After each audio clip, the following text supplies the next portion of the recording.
welcome to FACEHAMMER. It's a very, very good day today. It is pre-order day. It is Vampire Day, Twilight Day, whatever your emo / classic Bram Stoker blend of vampires you like. It doesn't really matter. I prefer anatomically incorrect confused centaurs. Well, you're in luck. So you can pre-order yours now. Click through the link below, support us, we love it. Quick note on this show, so it's only part one, as you may have noticed from the thumbnail. We're not going to be able to do the War Scrolls because our review copy hasn't actually arrived yet. So what we're doing is obviously thanks to Games Workshop for sending that out, but obviously stuff's got in the way of that because of life and logistics and things like that, so we are very understanding, but luckily it's fine. Got you covered. Can still do the coverage. I've just had to make a lot of notes from from my inside sources. So I have all of the allegiance abilities and what called the bloodlines, the artifacts, command traits, battle traits. Will be discussed, as well as the spell lore, and we will go into a live show tonight. So if you're watching this, list building. And I'm going to write some lists. I'm going to talk about them, and I'm hoping that the War Scrolls will be up on the website so I can talk about those in more detail. But we will do a full War Scroll breakdown. Easy for me to say. Later on, as soon as we've got a review copy. So don't worry, you will see everything. But I wanted to release something on the day because I know people are excited, like I am, about this book. So just wanted to make sure I covered it. Yeah, I mean, this is the Wiki Notes kind of section of an army book anyway, isn't it? This is the bit you should swat up on before going to something. Obviously there's nothing wrong with being in love with Blood Knights and being like, okay, as many of those as possible, let's work backwards. That this is the, like, how does it work, what is the theme, how do the bloodlines feel, because they're new, some of them at least, and they're all spelt differently, so I am going to butcher those names, but it's the stuff you need to prep yourself to be like, actually I like the sound of an aggressive death rattle army or whatever it is. Yeah, and for those wondering, this is a return to form for vampires for me. It reminds me very much like the classic vampire book from 6th edition with the Bloodlines, where you had things like Lamias and your Blood Dragons and Von Carsteins and things like that. So it's a kind of harkens back to that era. Now it also Hero Hammer.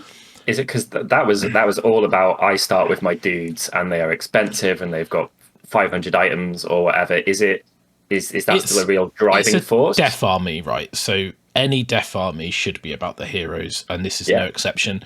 I would say that what is good about this book is now your heroes actually make the troops better, and your troops become better from your heroes rather than just existing as a mechanism to put heroes on the table, or being just overwhelmingly like spongy to absorb everything and capture objectives. So there's a big difference between them heroes making what is there better and what is there needing heroes to not be crap. Right? Like, they're two very different. I think what you're going to have to do now is your vampires are going to have to get stuck in. Your heroes are going to have to go into combat and get their worth. You can't hide behind 30 Grimghasts.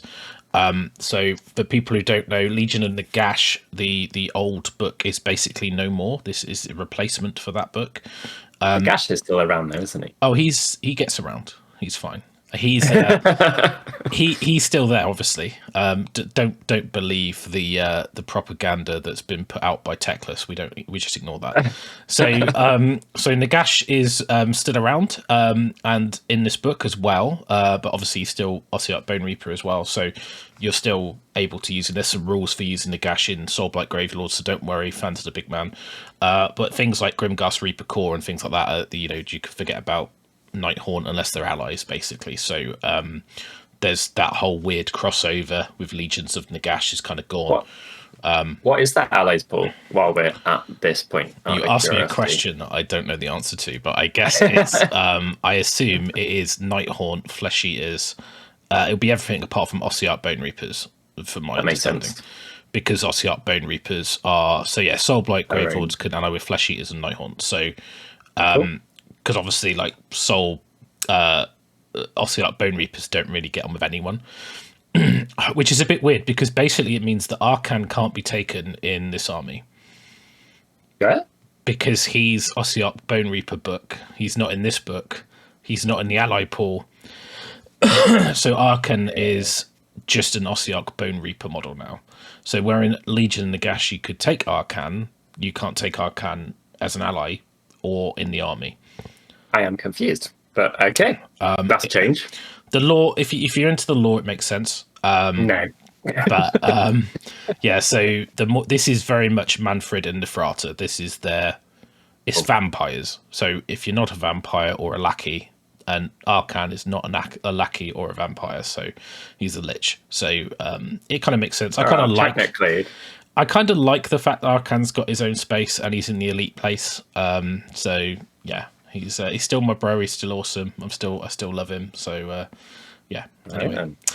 So yeah. So, where do we start then? Because... Well, I think we'll start with the elite abilities of the army, as that's the order I've got stuff prepared in. That's cool. And as you can see from the, obviously, Warhammer community's done some reveals, and there has actually been leaks of the book. So you might know some of this already, but I'll cover it anyway. So they're basically the cursed bloodlines. So when you pick your army, you get to choose a bloodline. So and you have to pick one. It's not like you can be out of these. You have to be in one of them. No, exactly. You have to pick one, and you know that's it's a little bit like a mega formation that you have to take. Like, you know, like you see, like you get like storm hosts first, you know, storm cast, but you don't have to take them. This is very much a bit more like the Slaves to Darkness, like Cabalists or Despoilers or things like that. So you kind of have to pick one. Sure. So this is like your bloodline of your army, and it gives you what they call a lineage keyword. Some have a lineage keyword on them already, so it's the same thing. You can't gain like Legion of Blood if you've got like a Virkos Dynasty keyword on your war scroll, but you can still go in that army. Some of the abilities won't apply. So there are 5. So you've got Legion of Blood, which, no spoiler, is obviously Neferata's. You've got Legion of Night, which is Manfred's. You've got the new ones, which is the Virkos Dynasty, which is very much to do with the Cursed City kind of lore, and they're sort of more like a wolf themed. They've got a very kind of like Eastern steppe vibe going on with their kind of like furry hats and sort of look, and their baggy trousers and things like that. So they've got a lot of new war scrolls. A lot of them are characters, and then we'll get into that when we do the war scroll show. But they're very much like wolf themed. Although like, the rules I don't think really marry up with the theme, but I haven't read the background, so I might be wrong. Castelle Dynasty, which is the Crimson Keep, it's the Blood Knights. It's Prince Vordry has got that keyword, so he's actually an official Castelle Dynasty vampire. So it's Vordry's place. I really like that he's been pushed into that kind of old blood dragon aesthetic. Yeah. And the Avangori Dynasty is interesting. This is monsters. So Lukavai, who is the Vengorian Lord kit, but the named character Lukavai, which is that weird centaur bat thing that Byron was talking about, is got this keyword. And the Avangori Dynasty makes Terrorgeist and Zombie Dragons battle line. When I go through each one, I'll talk about this, but basically you can have a full monster mash army, and all of the Avangori rules are very much monster centric. It feels a little bit like the old Strigoi vampire lore, which was kind of like the flesh eaters type stuff, like Strigoi Fek themes in vampires with new stuff. Yeah, so essentially, like, you can do a full monster mash army. It's very cool. It's actually pretty effective as well. There's no reason why you can't put non-monsters in the army, but you can fill your boots and have like your 3 Terrorgeists as your core, and then fill up with vampire characters that are monstrous, and then just have at it. So pretty cool. I'll do a list on them tonight, just so people I know that Monster Mash lists are popular. So I'll do that. So let's get into it. So we'll start off with some more allegiance abilities that are outside the Bloodlines. So for everyone. Yeah, this affects everything. So this is before we get into each individual bloodline and what it gives you. So bloodline will give you a battle trait, your command traits, and your artifacts, basically. Cool. So you have the allegiance ability Supreme Lord of the Undead, which basically means that Nagash can be taken in Soulblight Gravelords, gains the Soulblight Gravelord keyword, counts as your general in addition to another model. He does also know all the spells from the laws, but when we do the spells, I'll talk about that again. But we'll come to that, because that was my first question in Russ's notes when we sat down before the show. I thought you were going to ask me. Yeah, so obviously having 8 casts of no spells wouldn't be very good. So like, I've got loads of casts. What can you cast? Nothing. Mystic Shield once. So I think he could do it more than once, actually, because it's scroll. But anyway, so Nagash could be taken. So his war scroll does appear in this book. It doesn't look like it's been changed, so it's basically the same. So that's one of the allegiance abilities.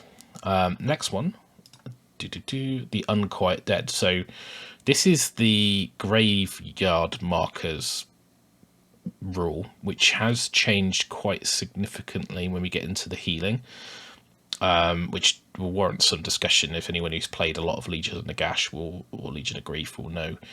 So you get 4 markers, 2 in your territory, 2 anywhere. It's basically the same. You're able to set up a summonable unit off the table. There is 1 per unit that you've already set up on the table, so it's alternate. So you put 3 armies units off the table. You have to have 3 units on the table, and it's only the summonable keyword. That's your stuff like your direwolves, your grave guards, your skeletons, your zombies, all that kind of stuff. The chaffy stuff that is it's fine. It's quite useful. It can be very powerful in some games. It's a nice threat. I think it's something that you have to factor into your army composition and building. Mm-hmm. Just keeping that option is pretty tasty. Those grave markers, just to check, it's 2 in your territory. That's not deployment zone. I think these 2 get confused quite regularly for people. No, your territory is, but it could be in your deployment zone. So it's just the territory. So it depends on the map, but it could be in your deployment zone, but it's not the same. Is that what you're trying to say? You could set up 4 in your deployment zone if you wanted. But you've got probably half the table to put. Well, you could put 2 in your opponent's deployment zone if you really want to, because 2 can get anywhere on the table. So I like that. So and then basically they've got to be 1 inch from all terrain features and objectives. So it's not too bad. 1 inch is fine. You should be able to find. It's only a point. And then obviously the end of the movement phase, you could set up wholly within 12 of the gravesite, more than 9 from enemy units. If you haven't put them on the table by battle round 4, then they count as destroyed, which is kind of the standard reserve rule in Age of Sigmar now. What's quite interesting about that is that I think they used to be tied into a hero being near them. So I think you needed a hero nearby to use it. I know certainly to return a unit you did. Those rules are all that returning units, and the healing is completely changed. So it's a massive. A lot of people who used to play Legion of Nagash in its heyday will see it as a massive nerf. And this is one of the reasons that your vampire characters need to do the heavy lifting, because you can't just have recyclable units that just keep sticking around forever with command points. It doesn't work like that anymore. It was a little bit of a negative gaming experience, wasn't it? Yeah, it definitely needed the help and kind of lent on it. Anything like that. Anyone who played the Stormcast army where 20 sequitors came back 3 times if you got unlucky or something knows how enjoyable that type of game is. But I had death, so it's fine. No, I think that what's important to realise is that the units are a little bit more impactful. The heroes need to do more work, and the point is it kind of makes the army more about the vampires, because you can't just recycle bodies to keep objectives. So it actually makes the army very different but still good. So don't panic. There are other stuff to compensate. I know when playtesting it was a bit of a this isn't much healing, but actually it's okay. So now we've got the next rule, which is the Locus of Shaish. So this is same rule that they had before. If they roll an unmodified casting roll of a 9, then you can resolve the spell a second time if it's not unbound. So you get to do it twice, which is, pretty cool. You make sure your opponents are using that one correctly. It's very, very frequently misplayed. Unmodified is unmodified.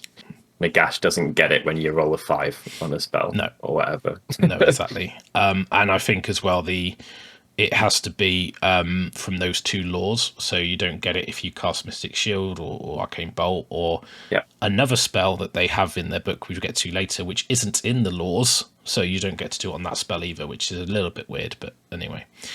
Then obviously it's Death Army, Deathless Minions, 6-inch, a 6+ negation save if wholly within 12 of a Soulblight Gravelord hero or a grave site. So I believe the wholly within is new because obviously Legion come out before that was a thing. And then essentially it's also of the grave site. So the grave sites give you death save bubbles. That's nice. Which can be quite handy because you don't need a hero nearby. So you can make sure your grave sites give you this kind of like save bubble around where on the table where you need it to be, and obviously they can't be removed or destroyed, or so that allows you to keep your death save up and allows your vampires and your heroes to go off and do their thing without needing to babysit your sort of chaffy units. So I quite like that. Works well for me. I like it. Then Reanimated Horrors. So this is kind of the rule that you had from the banners, I believe, in the old book. Now it's just basically you're -1 bravery if you're within 6 inches of a Dead Walkers or Death Rattle unit. But you're also -2 bravery if you're within 6 of 2 of those units, and it doesn't affect death units. So it's quite cool because it's a bravery debuff. Now I'll tie in with some stuff later, won't it? Yeah, there's one of the legions really likes making people run away. So and it's kind of thematic. I kind of like the idea that element of the old vampire rules. Back in the day, I used to love fear. Fear was a great thing about why undead armies become so good. So I know that there's a lot of ways to make people immune to battle shock, and there's a lot of high bravery, but the extra couple pips can make a big difference.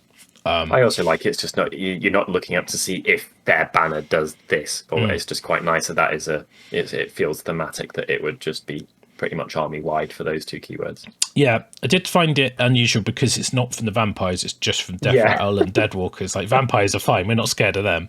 Vampire on zombie dragon, nah. Like I think it's zombie with his arm dropping off. I think it's meant to tie into the fear that you would become one of those minions rather than the vampire. So it's that. Like that could be your mate, basically. I'm just thinking of some pretty brave Skaven out there, not giving a F about a zombie dragon. I'm pretty sure they would. They'd just be dead, so it wouldn't matter. So then we've got Endless Legions. So this is a completely new rule, and this is kind of to replace the command ability to return units to the table. So lots of words. But basically, the end of your battle shock phase, so it's your turn only, you count the number of enemy units that were destroyed during the turn. You roll 1d6, and you add the number of destroyed enemy units to the roll. On a 5 or more, you can pick one SBGL, I'll use that, summonable Dead Walker, or SBGL, summonable Death Rattle unit in your army that has been destroyed. If you do, a new replacement unit with half the number of models in the unit that was destroyed, rounding up, is added to your army. Set the unit up wholly within 12 of a grave site and more than 9 from enemy units. Quite a lot of ifs there. One of your things has to have died. You want more of your opponent's units to have died. It's at the end of the battle shock phase, which I guess is helpful for that. So that kind of makes sense. But that's going to take some orchestration, isn't it? Yeah, I think it's fairly easy because you put the unit to one side when it's dead, and then every turn you roll a dice and just add how many enemy units have destroyed. Not destroyed that turn. No, so your units can come back on any turn in the game. So if you lose something early on, it can add up, because you don't need a command point to use it. You don't need a hero to use it. All it means is your gravesite placement becomes super important. And if your opponent doesn't cover them by camping them, looking after them, then it's a bit like when you play those survival games and there's a door that you've boarded up that you don't go back to, and they're all in the building. So you need to make sure that you've you're keeping the board controlled, otherwise they're going to start coming out the ground again. So I quite like it. It does play nice way to push aggro and then drop back where you started. You could take your entire army forwards, have them crash on your enemy in waves, die, and then just return them 24 inches backwards next to your home objective, which and you could have a home respawn point, or you can try and spread them out in the spaces between objectives. So it's quite interesting, because it opens up a lot of where do I put them, and do I put them on the edges so that I can come on and clip objectives, but they're out the way. But then your death save isn't where it needs to be, probably. But if it's where your units are when they die, they're probably going to be enemies there, so you won't be able to bring them back. So it creates a whole raft of tactical decisions. And in my case, you go half and half, so half of the objectives will be in range, half won't, or something like that. So it's interesting. I think it's a nice change. I mean, it does mean your command points can be used on other things, so that's also good. It's interesting. So definitely Invocation. Now this is the other change. So back in the old book, the War Scrolls had this rule on them, depending on who it was, to heal units within a certain range. It's been removed from all the War Scrolls and put into the Allegiance ability. Thank you. This will, I prefer that. This will affect Nighthaunt allies, because obviously one of the key things you would ally in Nighthaunt is a Vampire Lord, because you've got a good command ability that affected death units, and they are death units. And you also got to return summonable models. They're summonable models. With his invocation that was on his War Scroll. Now, his command ability doesn't affect death, it affects Soulblight Gravelords. His healing isn't on his War Scroll. And technically, I'm sure there'll be an FAQ. I don't think Nighthaunt can ally with Soulblight Gravelords. They can ally with Agent of Gash or Death. When the book was written. So I don't know. So basically, Nighthaunt allies, it affects, but it's also the biggest issue with this. So I'll tell you what it does before I go into it. But basically, start your hero phase. So you can't do it during, it's at the start. Pick a number of different Soulblight Gravelord summonable units wholly within 12 of a friendly Soulblight Gravelord hero to be affected by invocation. The number of friendly Soulblight Gravelord summonable units you can pick is determined by the War Scroll. So a Mortarch can have up to 4, a Vampire Keyword can have up to 3, a Death Mage can have up to 2, a Death Rattle can have up to 2. So that means you can heal from White Kings now as well, which is new. If the hero has more than one keyword, you choose which one. So for each of the units you pick, you can heal up to D3 wounds allocated to the unit, or return D3 wounds worth of models, which is what it used to do. But you can't stack it, so you cannot benefit from the ability more than once per turn. So if you had 4 heroes within range of 1 unit of zombies, you still can only get D3 back. You can't get 4 D3. That kind of wide spread of heroes polka dotted around. Yeah, a bit more, I guess. So your definitely invocation doesn't trigger from grave sites; it triggers from heroes. So although the death save does, this doesn't. So you need a hero near the unit if you want to use the this healing, and it only affects summonable units. But you can't return multiple D3's worth of models back to the same unit. So Gorna, the 30 Grimghast, put in 5 D3 models back into it, stringing out, all that kind of stuff. It also has a rule that says, because Nagash does still have that rule on his War Scroll because of his OBR War Scroll, and it says that the unit cannot benefit from his ability and this ability. So it's basically said that you can't you're only ever going to get D3 back, or I think Nagash is a flat 3 or D3 plus 1 or something. But you're only going to get 3 wounds back from Invocation on any unit in any turn. So it's pretty big. That's screwy play with 15 models tailing out and doing a weird thing, basically. Yeah, which is a huge No.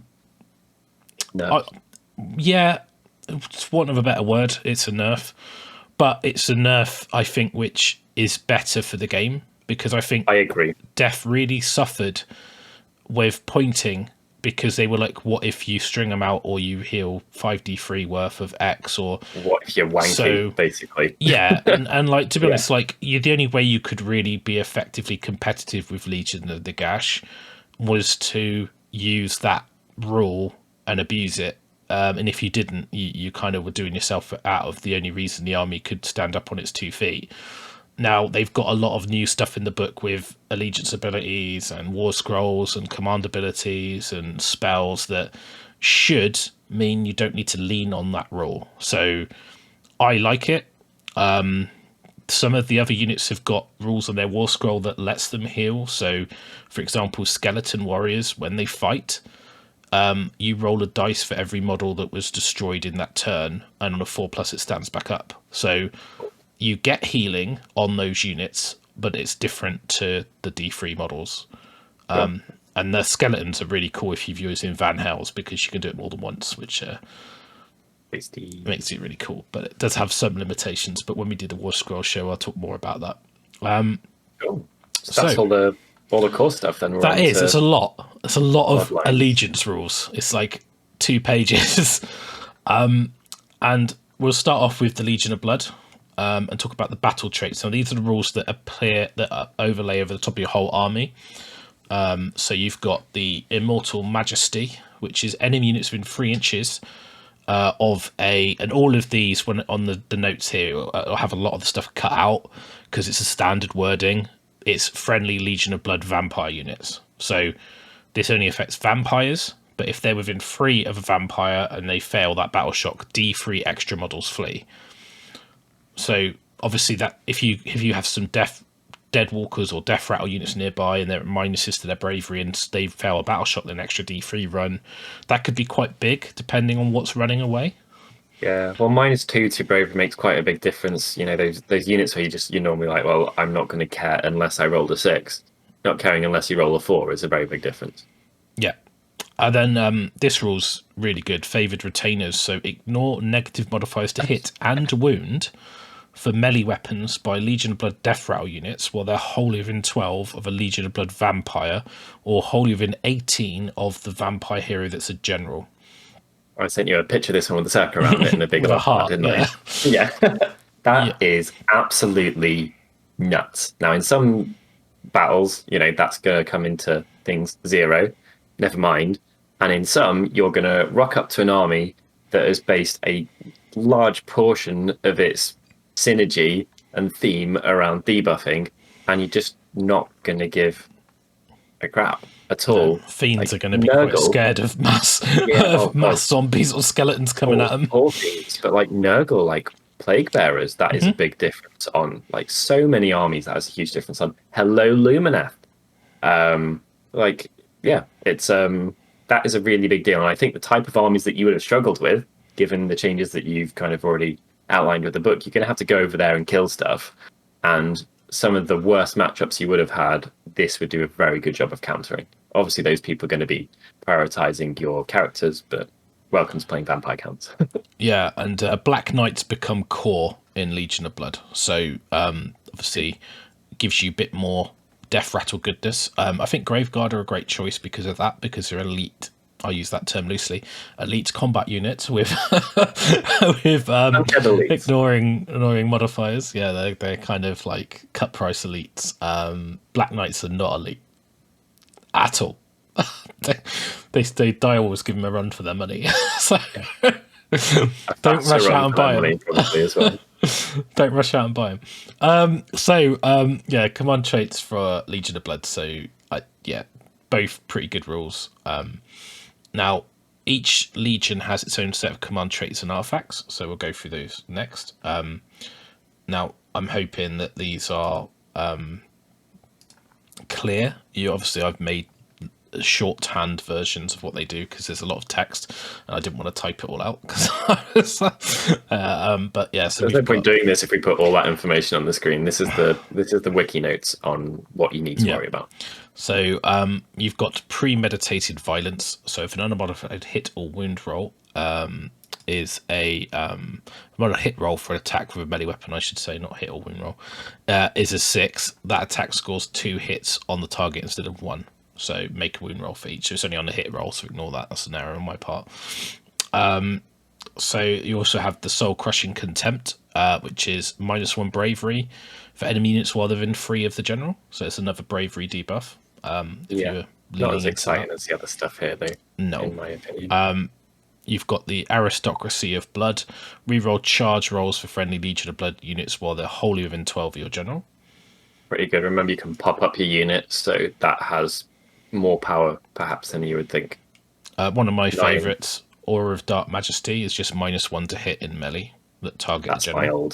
my old bestie curse book equivalent.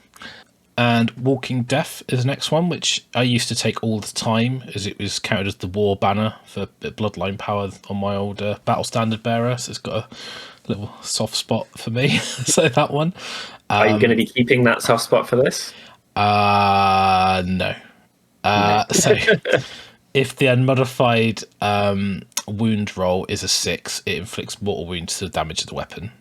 So attack sequence ends, so it's not in addition. So yeah, it's pretty. No. Yeah, it doesn't specify the weapon, so it's with a melee weapon. So like if you've got more than one, it does both. It's not an artifact that only affects one sword, but yeah, not worth it.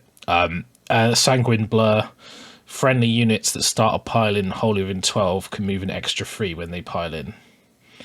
So just to clarify that, start a pile in wholly within 12 of this character can pile in an extra 3. Now, do they still have to be within 3 to do that, or do they get the little sexy... They don't get the other one. So the trigger, they have to have charged or be within 3. So what it's quite good for is if you've got 2 monstrous heroes, they both charge a screen, one of them smashes the screen, it's dead, the other one's made a charge, so it can actually pile in 6, even if there's no enemy within 3. And quite a lot of the attacks have got a longer reach on some of the big monstery heroes as well. So I think Lance is a few bites. Yeah, so I'm pretty sure the lance on the zombie dragon has it been fixed? No, longest weapon in Warhammer, 1 inch each. Still 1 inch. He's quite far away. What the hell? But the slapping more on a vampire or the zombie dragon is 3 inches, so you know. Got my Hellstriders with a tiny little whips, like woo! And then this guy with like an unhelpfully long weapon that always breaks, and he's like. I'm fairly sure it was fed back, whether it was done or not. It hasn't been done, so yeah. That's a shame. Has got more reach than you have. I got excited because I thought it was going to get changed, and it hasn't. Oh well, but the bites were all, they were always the super powerful bit of that, and I think vampires is probably one of the cliche armies for this being amazing. You say that, but the lance now is amazing. Okay. Because you get extra rend and damage on the charge, and it's already damage 2. Okay, interesting. I've got some stuff to get excited about later then. Yeah, we will cover it. So what's your pick out of these then? I think, obviously, depends what you do. I think Sanguine Blur is very good because it really synergizes well with zombies as well. It synergizes well with an army. It's not all about the dude, which is quite nice. Because zombies do have the sexy can pile in if they're within 6, and they pile in 6 anyway. So now they're piling in 9. Around people. Yeah, so that's pretty good. They have to still be in 6 to trigger their piling, but actually that's fairly strong. So movement's movement, isn't it? I can see that. It's hard to look beyond Aura of Dark Majesty for me. I don't think Walking Death would get considered because it's happening on the wound roll. I'd rather something like that would happen on the hit roll.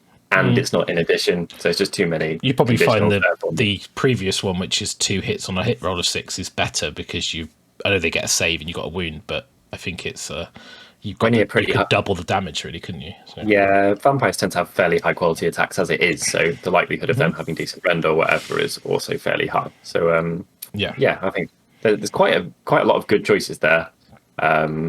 Screw the bravery one; it's just not exciting enough. If you are taking the right type of army, the reroll charges could be really good, but you are sacrificing quite a lot for that. -1 to hit is a big deal. Yeah, and it was always one I used to take because this is a command trait, so there are artifacts that give you defensive buffs as well. So it's good. One thing I will mention actually is obviously these are command traits, and if you took Neferata in the old book, she was your general and she can't have traits because she's your general. So the rules that you've got in here is that she is a general in addition to other models in your army. Oh, that's cute. If you're that's Legion nice. of Blood. So it's a bit like what they've done with Alinda and Rykner in Broken Realms Better Core is in there. So like Manfred is if he's in Legion of Night, then he's a general in addition, and Neferata is if she's in Legion of Blood, she's a general in addition, and I think Nagash has that rule as well, but for everything. He's just the general. So Nagash has I believe Nice having a couple of generals on the table anyway for a couple of reasons in this army, right? Yeah, because obviously like some of the stuff impacts your general. So particularly in Legion of Blood, the 18-inch Holy Within for the minus is the ignore the -1 to hit and to wound battle trait. That's the table. It's just the table. Could be off 2 characters rather than 1 if you've got Neferata. But it's quite nice because you don't feel like you're getting punished for taking her in her own Legion, which I think makes complete sense. I agree. So Legion of Blood. Artefacts. So Ring of Dominion, or I've put Domination on there, but that's wrong. It's Dominion. Each time the bearer is picked to fight, pick 1 enemy model within 3, roll a dice. On a 5+, you can pick one of that model's melee weapons. That unit suffers a number of mortal wounds equal to the damage of the weapon you picked. You can't. That's like if you've got an attack with if you've got a weapon with 4 attacks and they each do D3 damage, that's talking about it taking D3 mortal wounds, right? Yeah. So the damage characteristic of the weapon. So like if you go against somebody who's got like a damage 4 sword, for example, then they would take 4 mortal wounds. But you can't pick a weapon that refers to a damage table or an ability to determine its damage. So as long as it's got a damage characteristic on the profile, that's how many mortal wounds they would take. This has a string of conditionals, which is one of my bugbears with the book. There's what I mean by conditional stacks or string of conditionals is too many ifs in whether you're working out something is good or something is bad. And basically at that point, you're just dividing, doing division, and you end up with a stat, which is the probability of you actually getting to use it. So like, is it your turn? 50%. Are they a hero? Whatever that is, like roll a d6 and it's just not going to come into things too often. I think easily forgettable because it's so unlikely to happen. Yeah, this one is whenever you are picked to fight. So kind of mandatory. You could do it both people's turns. You need to roll dice to get 5 up. Then you have to then you pick a melee weapon, and then it does the right side. Damage. So I think it's quite good. If you were doing stuff like using Fist and a Gash command ability or Vordroid to fight in the hero phase, it still triggers. Oh, that's pretty good. Yeah, it also triggers in both players' turns. So and if you've got any way to fight twice, it still triggers. So I don't think it's that bad, and it could be quite ludicrous if you're fighting against somebody with a high damage characteristic, because you could just basically pop an extra 3, 4, 5, 6 mortal wounds, whatever their damage characteristic is. That I know that Sylvan FD, you need to counter those so badly, but if you hit Big Daddy Durfu, but I don't think you could use him because I think his damage is from a damage table. It degrades. This is a good way to bully your opponent. Make sure you tell your opponent that thing they've got that is damage 5 should be worried about this, and then you can play that to your advantage. And even if it never comes into it, in terms of you actually getting to roll a dice, at least your opponent behaved differently, which is always something to your advantage. Yeah, and then Shade Glass Decanter. So after setup, pick an enemy hero, and each hero phase. So in your hero phase, if your hero and that bearer if that hero and your hero are still on the table, so both heroes got to be on the table, you roll a dice, and if that is equal to or greater than the number of the current battle round, they take a mortal wound. So this isn't as bad because it's quite easy to roll over 1, 2, or 3, but it's a pretty slow roll effect if you've got 2 people on, and I'm presuming there's going to be more exciting stuff than this coming at this point. Yeah. Where? So if. Yeah. And I may have got this slightly wrong here, but there's then you've got there are soulbound garments, which is add 1 to save rolls, so that's just good. I have got it. It's fine. I've just got it in a different order. Oh, I've got 2 of the same one. There you go. That's right. So I did wonder why I missed one off. So Orb of Enchantment is the one I thought I'd missed off, but I haven't. I've just done it twice. So it's once per battle at the start of combat phase. Pick an enemy hero within 3 of the bear and roll a dice.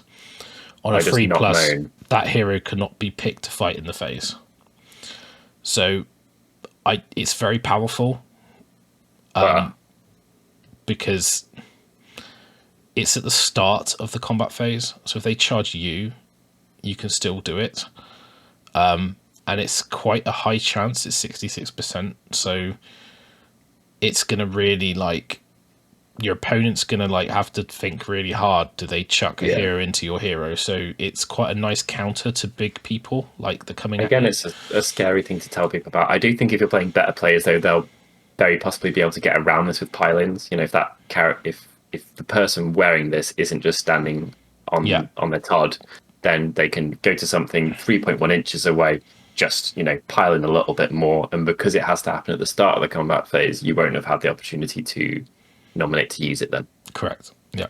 I mean, next. But you could then control that by just not standing next to your own units. Yeah, fair. So, but there are, depends what you're playing against. I quite like it. Yeah, it's cool. But let's go on to the actual next one. Soulbound Garments, +1 save, just flat. Period. Not melee, not just +1 save for attacks that target the bearer. So that is solid AF and brilliant. Really good as well. Things.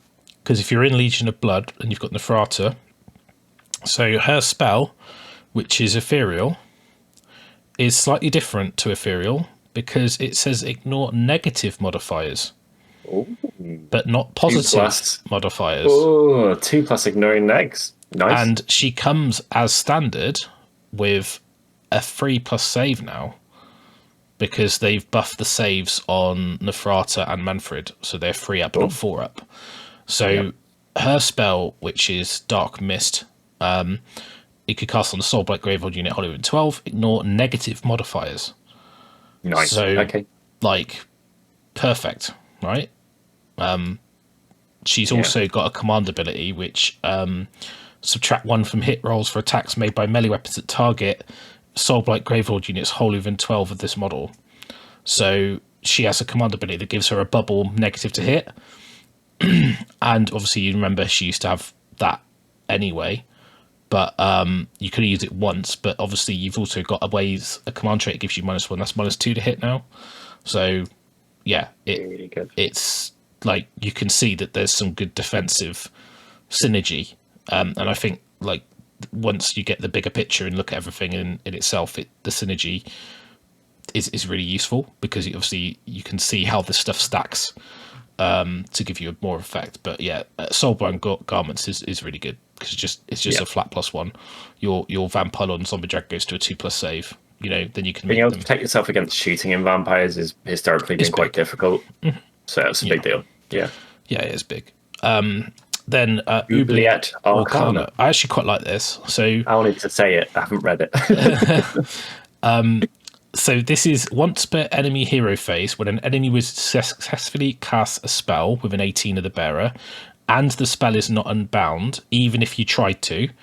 Before the spell goes off, roll a dice. On a 5+, it's unbound. So it gives you and it's not So it's once per phase, but it's quite useful because you can have a go at stopping something, and it gives you like a 33% chance to stop it anyway. If you got a gash on the table, this is like some solid magic defense, right? He's amazingly good at dispelling anyway, and then you could back that up with another chance. And you're going to get to use this probably 5 times in a game if the bearer doesn't die. So I'm not so moany about this one's ifs. Yeah, it's okay. Also can stop stuff cast on a 14, which plenty of things in the game cannot. Yeah, exactly. And I think it always also gets around interact with Techless. It probably wouldn't. I was just gonna ask that question. His is automatically because it says it can't be unbound, so I guess that can't be. it. Yeah, it does say unbound. Oh well, Interesting. Techless wins that one. Yeah. Propaganda. Amulet of Screams. So once per battle, an enemy wizard successfully casts a spell that's not unbound, you can say you will use the amulet. That wizard suffers D3 mortal wounds after the spell was resolved. So no range, no restrictions, no roll, and you're just rolling for 1, 2, or 3 wounds. I am a bit more down with this one. That's quite scary for people if you're taking an army that has a way to make that wizard take damage beforehand. It's quite nice comboed with the Shade Glass Decanter if you've got 2 artifacts in your army. Yeah. Because you can pick wounds off them and then do an extra D3. So you can spike a 5 wound wizard out if you need to. Yeah. Because you can get to the point where they've taken a couple wounds, they've only got a couple left, so they go to cast a spell, and then you just pop that and you just kill them. Yeah, better in an army with maybe a couple of Terrorgeists or something. I know you're scraping the barrel, but it is VC. They're not known for shooting. Yeah, they don't have... Or the spells, when we get to the spells, of course. Yeah. So, yeah, it's okay. So, Legion of Night, then. Manfred's. Yeah. So, again, Manfred has his coolness. People have probably seen... Obviously, we're not going to go into the warscrolls and too much in this show, but Manfred has quite an amazing rule, which allows him to redeploy at the start of the combat phase if he's within 3 of the enemy. So you could just pick him up off the table and put them anywhere you want, 9 away. So if they charge you, you just go, no, disappear, put them 9 away, it's your go next. You can then charge whatever you want. It's pretty cool. So he's got a get out of jail dodge type thing. It used to be just no restriction of enemy being within 3, so it was horrendously broken, but it got fixed. All that stuff was saved for the Lumineth. Yeah, they just left it on the Lumineth. It's fine. I didn't play test that one. So yeah, Legion of Night. So the bait. So add 1 to save rolls for attacks that target friendly Death Rattle and Deadwalker units in the first battle round. Pretty cool, actually, for screens. I quite like that. And if you play aggressively with them, or rather, this lets you play more aggressively with them because that's not conditional, apart from it being the first battle round. So if your opponent's giving you first turn, you might pop something up, and we'll touch on some other stuff shortly. It might manage to get into combat with someone and then just stick there for longer than it should, which is pretty tasty. It's really, I think, yeah, it's really cool when if you use your grave sites aggressively to put your skeletons on objectives. You take the first turn, or they might make you. Usually, they're going to make you get it first. So you've got your grave sites near there. You pop your skeletons up from the grave sites. They're getting a deathless minion save. They're getting +1 armor save. They want to fight second to heal. So if they charge you and hit you, then you fight. They pile in. They regenerate, and you get more models back. So they're very unlikely to knock you off the objective.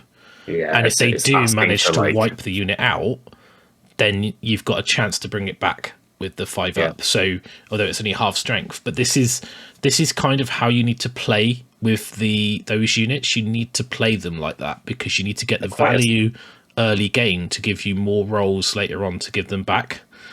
Quite a sequence-based army, isn't it? There's a lot of consideration of the order in which you do stuff. Yeah, and like the skeleton kit is obviously super cool anyway, but you've also got Ageless Cunning, which is what they had before, but basically you can set up in reserve 1 unit per other unit that's been set up on the battlefield. So you can't combo, you can't put half in Ageless Cunning and half in the graves.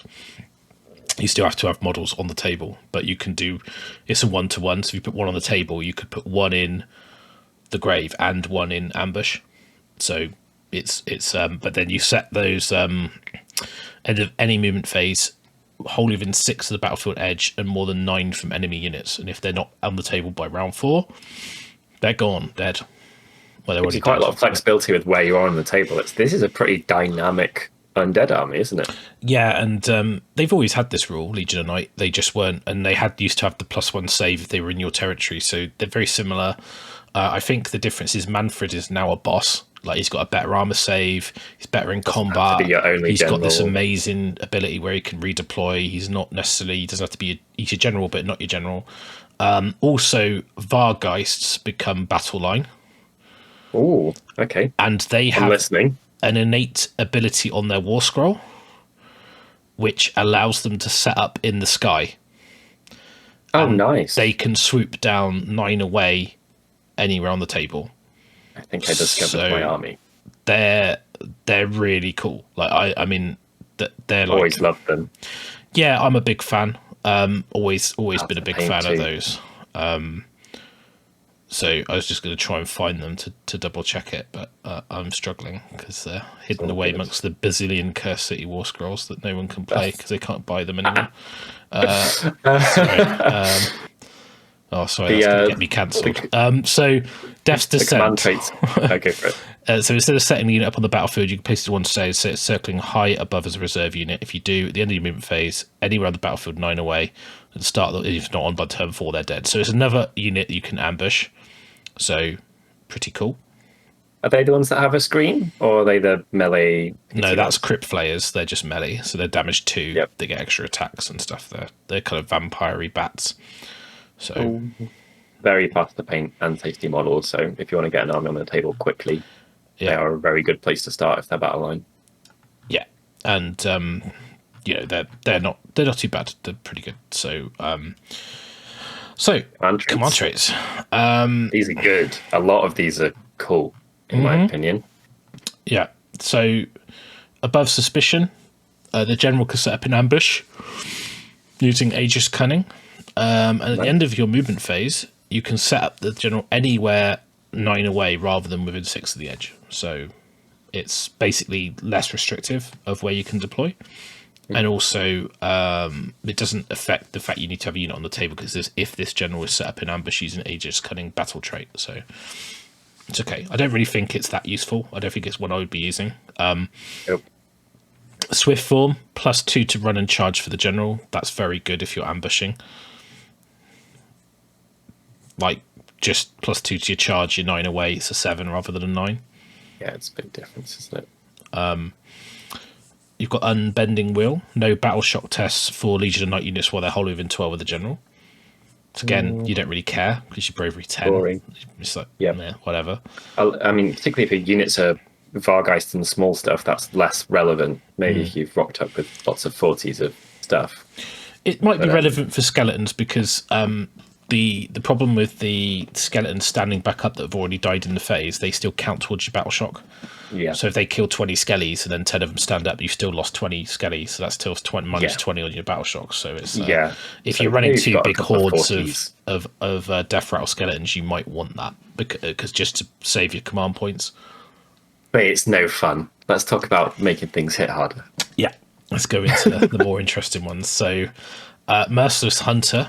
+1 to wound rolls for the general's melee weapons. Quite like that. Solid. Really big deal because a lot of these are going to be on 3s, right? And there is a huge difference between 3s and 2s because you have the ability to spend ACP and be on 2s rerolled in 1s, which is just nuts. You're removing probability there pretty tastily. Yeah, and Unholy Impetus I quite like. So if your general kills a model with a melee weapon in the combat phase, you can add 1 to the attacks of melee weapons used by Legion of Night units wholly within 12 until the end of the phase. It's underestimatable that could lead to a lot. And particularly if your guy's on a big base, that wholly within 12 could be the entire battlefront. You could, like I say, if you've got 2 big hordes of death rattle skellies, they come in, you fight him first, he kills something. Skeletons go twice. The skeletons go, they heal, but they're getting +1 attack. And when they heal, they stand up, then they fight. So whatever ones stand up, you can put them into combat. So it's again sequencing. It's quite a cool trait for that. It's just, especially if you're doing any sort of combo charges with like Blood Knights and a character or two characters, like one goes in, one kills something, the other one then gets to pile into something else because they've charged and they're getting +1 attack. It's cool. I quite like it. I think that's pretty tasty, yeah. And this one's just baller. Terrifying Visage, -1 to wound rolls for melee weapons that target the general. Oh, that's great. You just need explaining how good that is, but it's really good. No. So it's not in the combat phase. I put in combat, but it's melee weapons. So it's it does affect if they fight you in like the hero phase, for example. It would affect. So nice. Artifacts from the vaults of Castinia, apparently. So we have the Vial of Pure Blood. So this is Battle Brew, basically. So once per battle in your hero phase, you can drink the Pure Blood, +1 to hit and to wound for attacks made with melee weapons by the bearer to your next hero phase. Until your next hero phase. So this is a really nice protection. If you are in the thick of it, you could be getting quite a lot of turns of heavily boosted melee profile out of this if your opponent decides to go twice, for example. Yeah, exactly. The Shard of Night, ignore rend of missile weapons when making save rolls. So that's pretty good because you've got a decent very armor effective save. in its own narrow range. Like if you think there's a very good chance that you're facing that, or if that is your one particular weakness, I think that's actually stealth pretty awesome. It'll be meta dependent. So like, things like Sentinels that do mortal wounds it won't affect, but if you're playing against like Caradron, they've got a lot of high rend attacks, so it's that would ruin KO. So it depends. Like it's useful to have it in your toolbox. And of course you've got the best defense of not being on the table, which is solid. If you want to set stuff up in ambush, you're not on the table to be alpha strikes. So Gem of Exsanguination. So once battle start the combat phase, pick one enemy unit within 6. Roll a dice. On a 1, nothing happens. On a 2 to 5, they take D3 mortal wounds. On a 6, they take D6 mortal wounds. What do you think of that one? I'm not really a big fan of an artifact that you can only use once. If you roll a 1, it does nothing. Yeah. So I mean, it could be really cool. Like it could be enough spike to kill something as it comes in, because sometimes you're in a game and they've got like a hero or a monster that's only got a couple wounds left, but it's their go, they're going to charge you, or they're really like they've got a 2-up save or whatever it is, and like sometimes it's just enough because it's start of the combat phase, so you can do it before they fight, so it might knock them down a bracket to swing the odds. It might, so I don't say it's not awful, but solidly in the middle. I mean, it's a nice secondary artifact, I think. I think it would take like as a primary, but it's... Yeah. So, more artifacts. So, I will definitely get this pronunciation incorrect, because I think I spelled it incorrectly as well.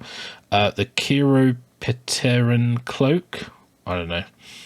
Chiropteran. I don't know how you say it. Chiropodist's cloak. Let's go. The feet's cloak. Apparently, it's a bat-winged cloak, so I'm going to call it. The old Batfink's cloak. So it's almost like the old. So if the modified hit roll for an attack made by a melee weapon that targets spirit is a 1, the attacking unit takes a mortal wound after all its attacks have been resolved. I think there's better stuff to do than that. It could be pretty ludicrous if you're playing against like hordes of lots of crappy attack infantry. Because they roll lots of dice, they roll lots of really ones. Ups your damage. You let them go first because you don't care. Yeah. They maximise. It's actually like exceptionally good in the meta. In like the mirror, because if you're playing against like hordes of crappy skeletons, you kind of want them to roll all those dice to attack you. And then it's like, quite a lot of armies don't fall into this category though, or have one unit on the table that would fall into that category. Like plenty of people don't turn up with any more than one unit of 30 or 40 people. You've also got like so many ways to screen and to cover yourself from those types of armies that you don't care. Like, I just rather do something proactive rather than reactive, right? Exactly that. I'd rather hit harder against anything I'm in combat with rather than someone might have 3 really high quality attacks. It isn't nearly so good against that. No. And then we've got Morbeg's Claw, which I really like this. I used to run it in my old list. in your hero phase, you can carve sigils into the ground, add 2 to casting rolls for friendly Legion of Night Wizards holding within 12 until next hero phase. However, the bearer cannot make a normal move, make a charge, shoot, or fight. It's just really good on a Necromancer. So your Necromancer casts the sigil, gives you the +2. If you've got a Mortis Engine and a Corpse Cart, you might be at +4 to cast. You're getting off Van Hels, you're getting off Mystic Shield, you're getting off, all these amazing spells. So, like, it can be pivotal because sometimes there's a turn you just need the buffs off before you go in. And, like, although he can't move and he stands still, generally, once your Necromancer's in position with a horde of shit stood on objective, he ain't moving anyway. Yeah. You don't care about him not fighting or charging because he's a Necromancer. No. Again, that feels a bit specialist or second itemy to me. That is a very nice second item because it helps you shore up your magic. It's definitely a secondary one, yeah. I mean, like, you've got the artifacts in Legion of Night aren't amazing. Like, no, I think like you might even start leaning into stuff like taking the Law of Metal Rend worsening one, whatever that's called, and stuff like that. Like iron steel plate or something. It's like breastplate of awesome or something. Then obviously you got the Curse Blade. So after army's been set up before the first battle round, pick an enemy hero in your hero phase. If the bearer and the hero on the battlefield roll a dice on a 5+, the hero takes a mortal wound and you heal a mortal wound. So you heal a wound, not a mortal wound, but So you do a wound to them, you heal yourself. If you're both on the table, you're both alive and you've rolled a 5. Never. Ever in my life, ever. No. I mean, it's almost okay because it was a bad, but it's no. I would rather take 0 than that because I feel I would lose respect for my opponent for choosing that. It's not that bad. It's poop. It's not that bad, honestly. You'll get like 1 or 2 wounds a game. Like, if you're both alive for the whole game, it's fine. Stop it! You can't. Stop it. Just simping. So the next we're going to go into the Virkos dynasty, which are the wolf themed, but the rules I don't think really match the description. I'm already confused. One bullet in. Let's rock on. Right. So what? The strength for the pack is the wolf. Wolves are known for their magic ability and being zombies. And this is the. I mean. Yeah, this is it doesn't make sense, but anyway, add 1 to wound rolls for attacks made by melee weapons for dead walkers and death rattle units holding within 9 of a hero. So that is good. It's solid. +1 to wound bubble is really solid. Yep. Well, that's got to do with wolves, don't know, but there you go. And then the strength of don't worry, wolves are known for casting spells. And then the next one is the strength for the wolf is the pack. Reroll casting rolls. I have no idea what that's got to do with it, but I can't move for packs of wolves. When I'm out and about in Kislev or wherever it is, that's showing my age there.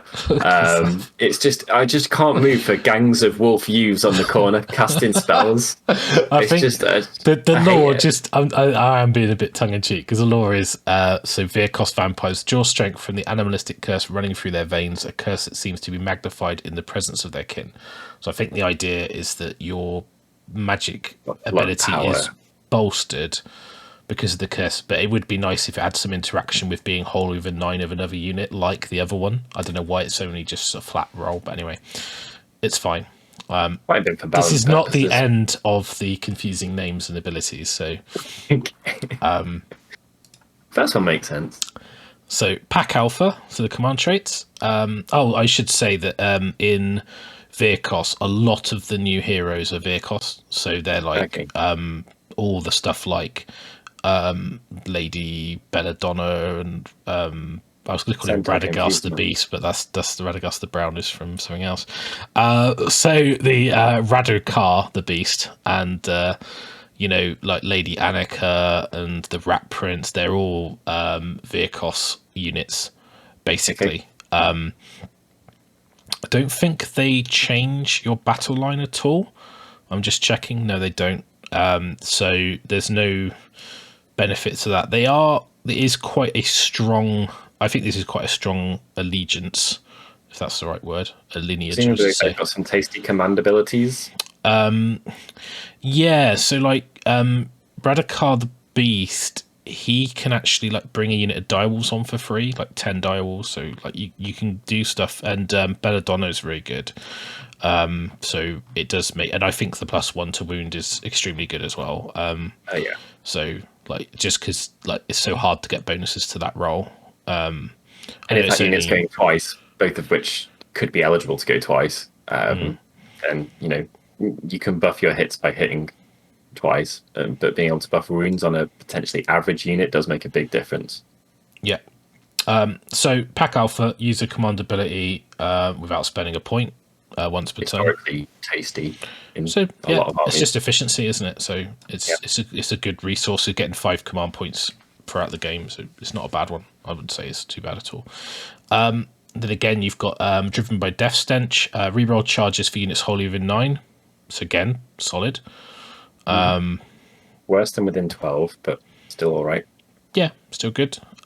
Kin of the Wolf. Once per battle, at the end of the movement phase, you can say the general will summon a pack of direwolves, add 1 unit of 5 direwolves to your army, wholly within 9 of the general, more than 9 of enemy units. So it's just a free unit of 5 direwolves, so you can't really complain at that. I mean, let's have a free unit, please. I mean, like, it's, yeah, solid.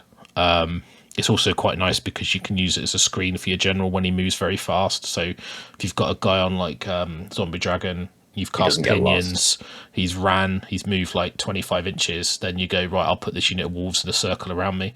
That protects me. So then I've got a 9 phase. That's actually really good. So it's quite cool in terms of it gives you like a mobile way to drop a screen. So it's also allows you to drop 5 bodies. So, like, when your Vampire Lord's there and you're like, oh, he's got a character there, I've got a character there, I'll drop 5 walls, I now capture the objective, stuff like that. So it's quite useful. It's in objective-based play, it's very strong. But speaking of that, next one is pretty good. It's the Hunter's Snare. If the general contests an objective, the number of models this general counts as equal to their wounds characteristic. So, like, your 14. General could count as 14 models. I mean, that's just like so powerful. It is pretty, and particularly if your general is fairly survivable, that's really good. And they are so fast. Yeah, they are. Yeah. The higher the wounds, the faster they move, generally speaking, throughout the army. So not too bad. Yeah, that's good. Then I haven't actually moved the thing on. I should do that. There we go. I have. Sorry, I've gone too far. What is that? Spore Trackers is next. Yeah. The start of your hero phase, friendly Deadwalkers wholly within 9 inches can move 3. And that's not once a game or anything. That's just extra move. Deadwalkers is what units? Zombies, direwolves, I think. Maybe question. Direwolves. I think the corpse cart as well. No, so maybe it's not so funny if they can buff their dogs. Direwolves, zombies, and corpse carts, I believe. Let me just double check that. 3-inch move is good. Yeah. An extra 3-inch move is just solid. Yeah, so it doesn't affect Felbats, but everything else basically that I mentioned. Nice. Yeah, I mean it's a pre-game. That's the start of the hero phase move, which it's okay. Like, I don't know how. It depends whether your general's going to run away from the things that he's next to. That's a once-a-game ability. Often, if your general's going to go off and be a lone ranger, also, but if you're playing, it becomes like pretty irrelevant later on because you're not next to each other. So, I mean, or you're in combat. Yeah, I mean, you could have 40 zombies like going an extra 3 inches with their 4-inch move, but you're going to be running with zombies pretty much every turn anyway because they get that pile-in shenanigans. So yeah, might help you reach objectives in the first turn though, which is never a bad thing. No, it's an extra 3 inches. I mean, who wouldn't want extra 3 inches? It's get to the objective. It's good. So then we go into United by Blood. So you can, if you're not a wizard, you can unbind a spell like a wizard. If you are a wizard, you can unbind 1 extra spell. Unless you got pluses, I don't particularly care about stuff like this. No, you can have a lot of wizards anyway. So it's Yeah. And most things you want to stop probably can't stop it because it's been cast by techless. So it's no, I'm being facetious, but obviously, like, or you're playing against KO and they don't cast magic. So Yeah, exactly. I think there's so many other good ones in there. I think the Hunter's Snare is a standout. The free unit of free models is probably the other standout. Those two, I don't think you take United by Blood ever. Agreed. So artifacts, the Ulf and Carnian Phylactery, easy for me to say. Friendly SBGLs are affected by deathless minions while they were holding within 18 instead of holding within 12 of that model. So it's okay. I don't think it's that important when you can trigger it from grave sites. So it's, yeah. Cloak of the Night Prowler, the bearer can pile in an extra 3 when they make a pile in. So again, that doesn't give you the pile in within 6, it just gives you an extra 3 inches. Words. Yeah. Then you've got the Sangron. Pick 1 melee weapon. It gets plus D3 to the attacks of the weapon when it charges until the end of the turn. So that's actually quite good. Yeah. If you get an extra D3 lance attacks, that's pretty impactful when they charge because they get all the extra rend and damage, but you also get extra D3 attacks. It's that's pretty scary. Then we have Vilna's Fang. So once per battle in your charge phase, you can say they will imbue themselves with Vilna's stealth. If you do, until the end of the phase, add 1 to the charge roll for the bearer and each other Vengorian Dynasty. Well, so add 1 to the charge roll for the bearer for each other Vengorian Dynasty vampire on the battlefield. So if you've got 4 heroes and you pop that, you're going to get plus 3 to your charge if they're on the battlefield. Does that make sense? Yeah. So it's okay. I mean, it can be quite good if you're ambushing, but I don't think you've got any way to ambush. Strategy around it as well. You could build a list that has a very aggressive general who gets in people's face and pins them, and that could be the linchpin of your strategy in half your games. But yeah. The Terminus Clock. Once per battle, start the enemy hero phase, you can stop the clock, stop the count. If you do, until the end of the phase, -1 to casting on enemy wizards. What if they don't have spells? What if they got +3 anyway and you don't have bonuses? Is that better than I think? I think it's okay because it's like It'd be a sometimes weakness there's of that your key army. turn, isn't there? And like if you don't want them casting certain impactful spells, a -1 could make all the difference. I've played against Star Drakes before. I know how annoying it can be. So and it's a good secondary one. I think I wouldn't take it as primary. Agreed. Then you've got the standard of the Orphan Watch. Once per battle start of the hero phase, you can raise the standard. So if you do, each time your opponent spends a command point, roll a dice. On a 5+, you receive a command point. No. Yeah, because it's your turn, right? I'll start off the hero phase, so you could use it in their turn as well. But they could just be patient. They could only have 1 to spend, and that's important. And they don't care if you get 1 anyway. It's not going to interact with what they're doing. It doesn't steal it from them. No. If it did steal it from them, I would feel different about this. And if it was on a 4+. But no, I don't think that one's that like 3rd item or 4th. Yeah, it's not good. I think the D3 damage and the stealth, the Fang is probably the ones that I like, and then the clock is maybe a secondary. I think if you had like Fang and you had the D3 attacks, it might be better. I mean, it depends on your army composition, how many heroes you've got, how useful that would be. But I don't know, they're all pretty pap. I think I'd just go for the rend worsening realm artifact. Agreed. The D3 attacks I would take. I mean, I definitely would take that. Feels appropriate for vampires as well, doesn't it? Especially when you kind of all your eggs in one basket. He's better on the charge anyway. Why not make him better twice? Now, Castelle battle traits. So I've actually got the rules off the site, so you can read the full rules. I didn't have to type this one out, which has saved me some of my 4-hour stint of writing things out yesterday. Not that I'm bitter.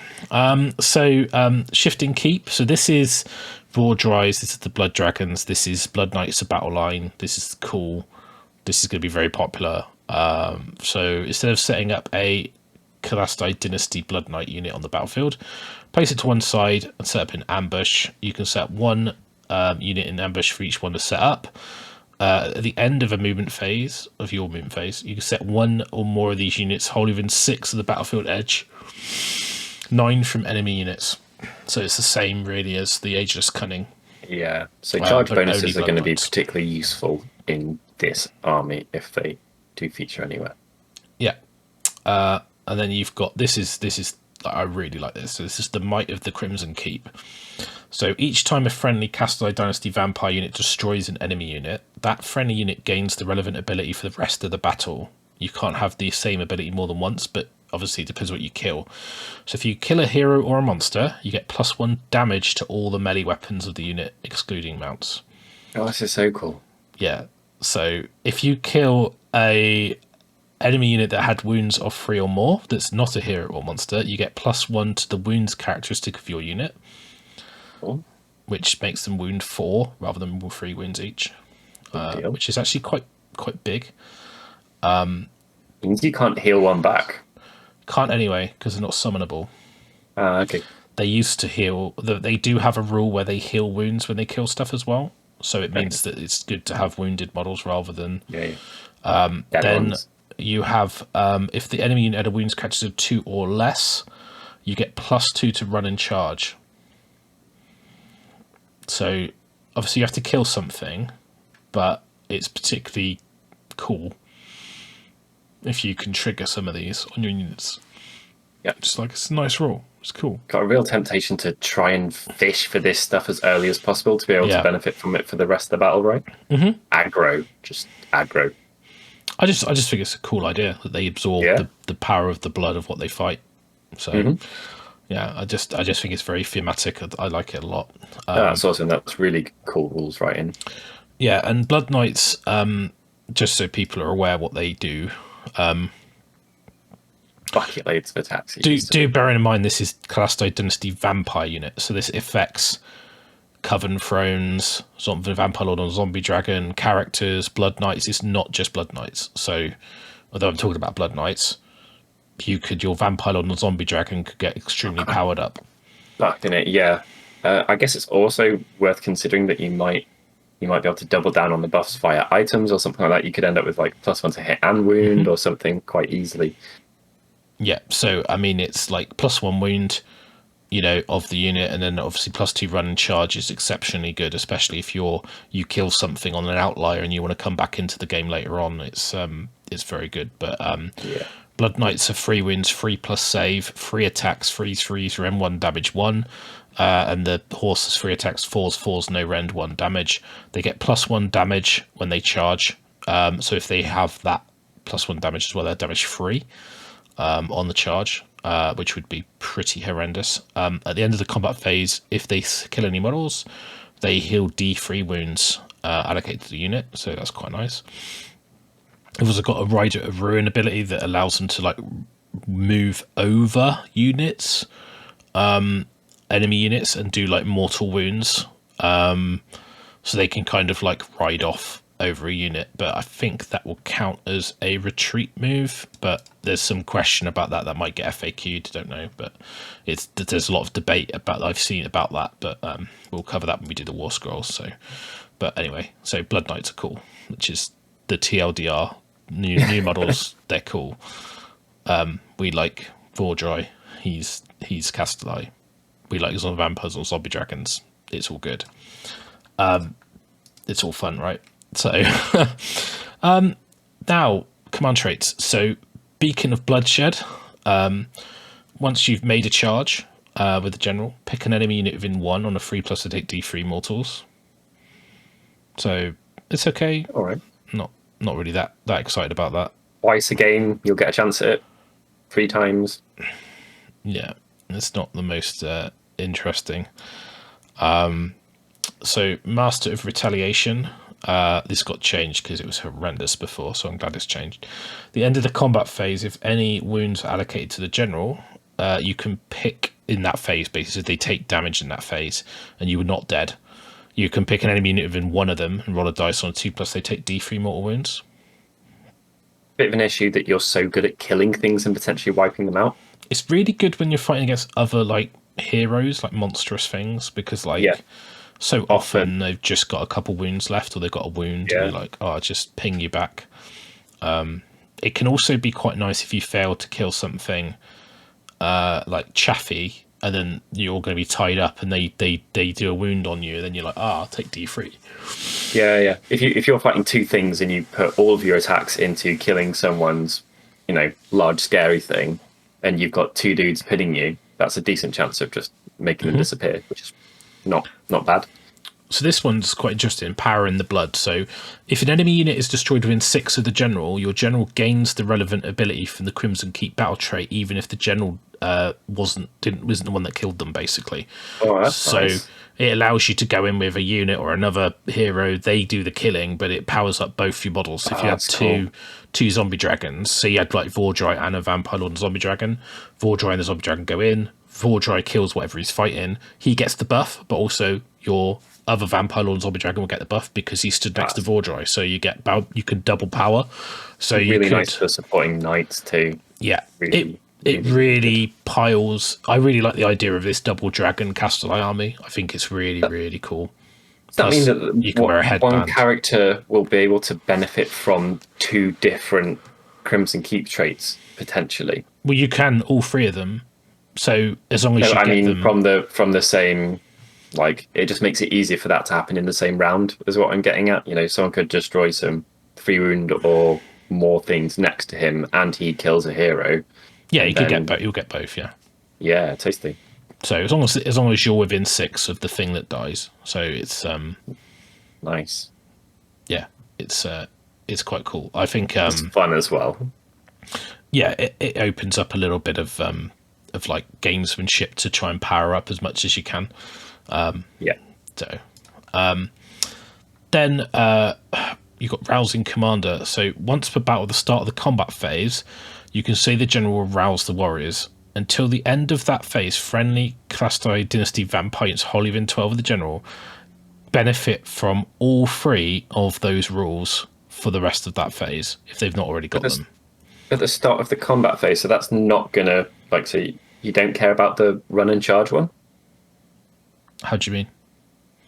You don't. No, but it's bloody strength, stolen vitality. Oh, it is just those 2. Sorry, but anyway, it doesn't matter.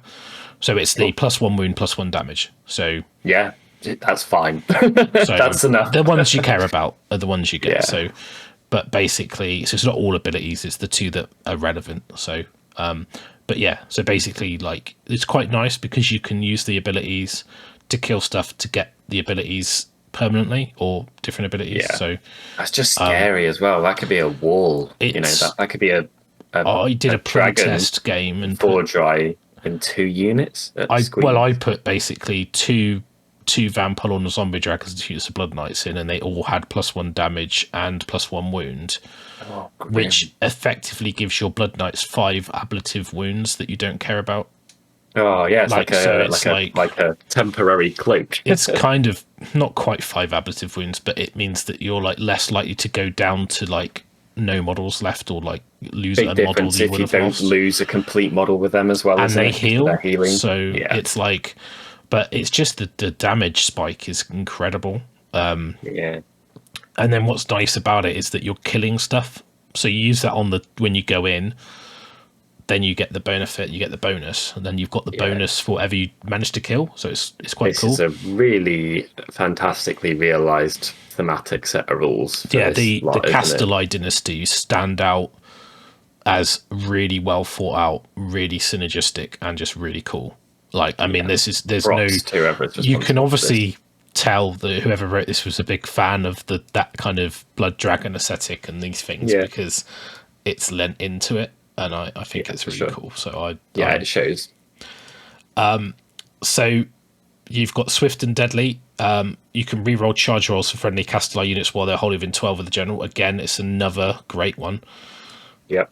Because if you're ambushing with the Crimson Keep rule, it's just efficient. You just save your command point. So this stuff's never. It's not sexy, but none of the above matters if you don't get into combat and start smashing. You can have +1 damage, right? but if you don't actually charge, then it doesn't matter, does it? So, exactly that.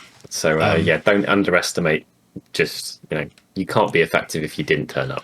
And again, like the bottom one, the general can run and charge. It's just that is solid. Of course, you can pick to make your run roll a 6 if you want to remove some probability from this, and that is a huge move. We've not touched on the spells yet, but the potential of that, that takes you to old like double cast pinions speed. Yeah, very good. Yeah, it's I like it a lot. The important thing for things like that is there's a really important step in a lot of units where you make it so your potential charge range is more than their potential double turn and then charge range with your fast models.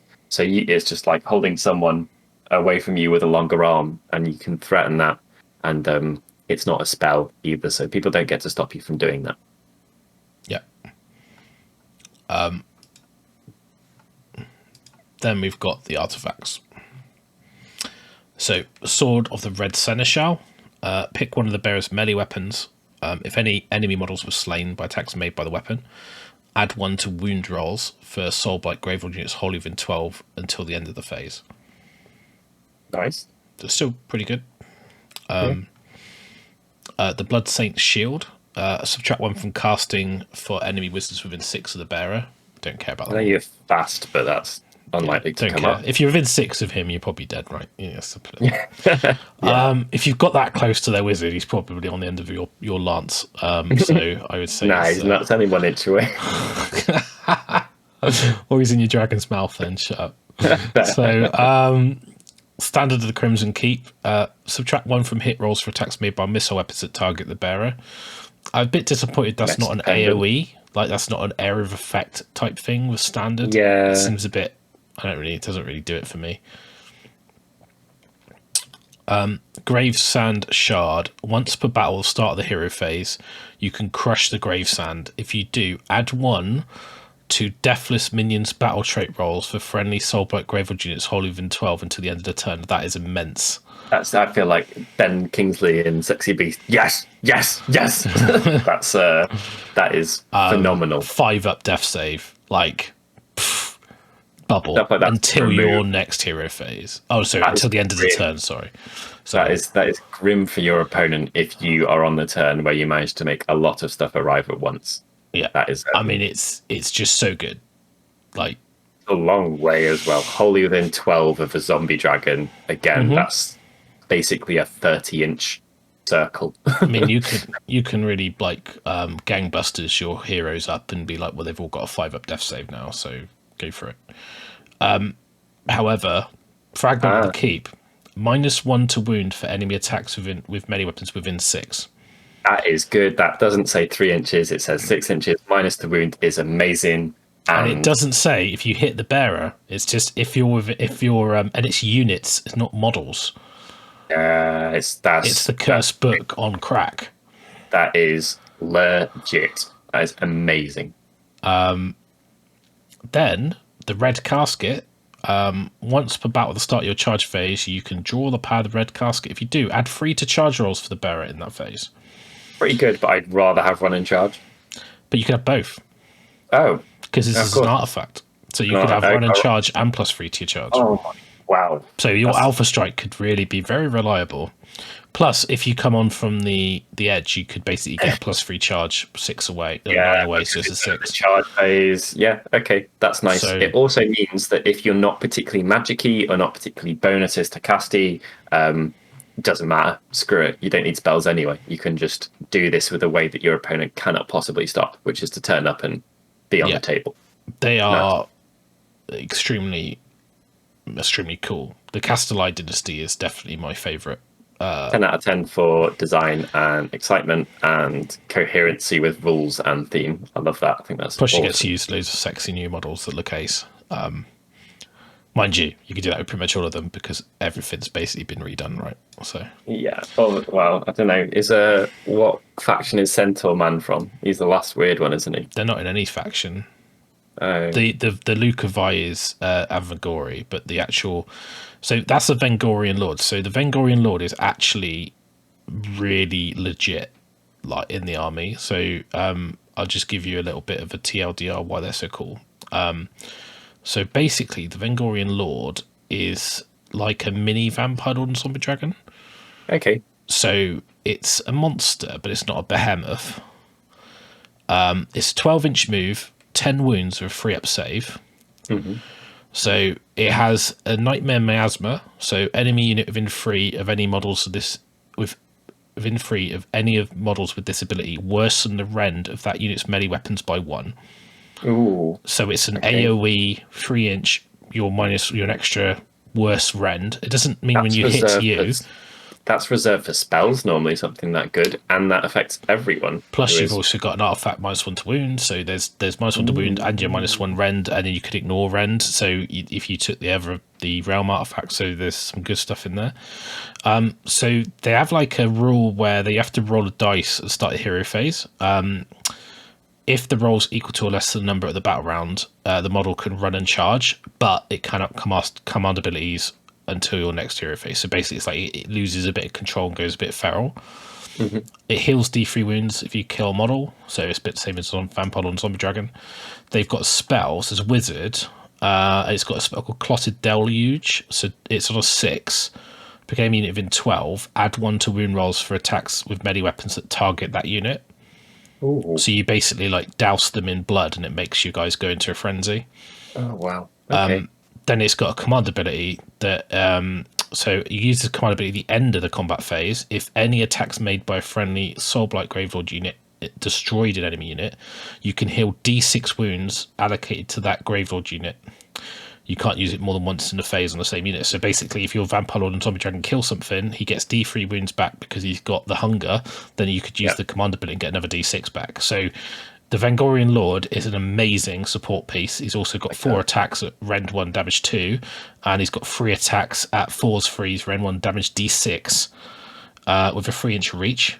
So the Vengorian Lord is not legit. A named character, so no, he can have artifacts and traits, and he's not a unique. Lucavi is. She's got some different rules, but I'll go into points like somewhere between, is it like 280 to 320? Pretty much bang on at 280. I think he is 280. Okay. So Lucavi is 285, and he is 280. So 285. That's Lucavi, yeah. 285. Oh yeah, there's lots of 5s in this book. Oh, all right. Yeah. I forgot that's the thing that people will be like. All right then. Yeah. All right. Well, that sounds like you could. He's 280. Legitimately, you were bang on. Run a couple of those in the army. Yeah. Nice to be at the bottom of that range as well. And what army do they go really well in? The next one. So Avangori Dynasty. So that's a nice segue. So this one is the monster one. So your Terrorgeist and Zombie Dragons become Battleline. This is unridden, just to clarify, right? yeah, of course. So that'd be so good. Yeah, and then you basically can have a curse mutation on one of those models. But then obviously for each warscroll battalion you get an extra one. Cool. But you can't duplicate them. You can't duplicate, yeah, and you can't have more than one on the same model. You know, it's just a bit like an artifact. So basically a mount trait.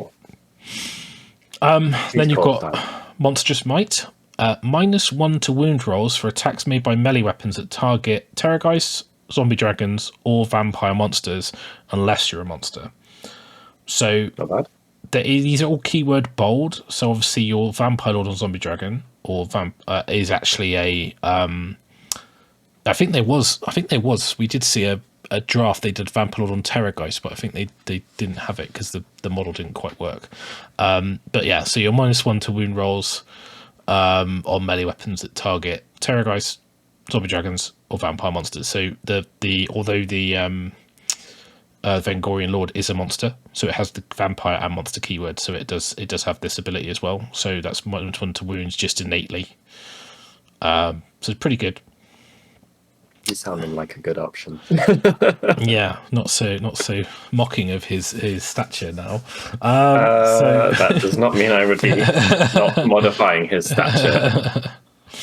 Then Unstoppable Nightmares. In a combat phase, pick one Terrorgeist or Zombie Dragon or Vampire Monster to unleash its monstrous power. Until the end of the phase, use the top row of the model's damage table, regardless of how many wounds it suffered. The same model cannot benefit more than once per battle. It's not very likely you're going to use it more than once per battle, but it's quite cool because it's in the combat phase, pick one unit, so you can do it both players' turns. And it just means that if you take a load of damage, like I need you to perform better, you can just go, well, I'm gonna be at the top. Like a little mini Beast Claw Battletome, isn't it? I like it. Yeah. But it's eat every monster you have in your army. So if you've got 5-6 monsters, they can all use that at some point in the game. So pretty good. So there's only 3 command traits and 3 artifacts and 3 mutations. They've got less choice, but I don't think it's that bad because most of the others, there's a lot of choice that are bad. But anyway. Yeah.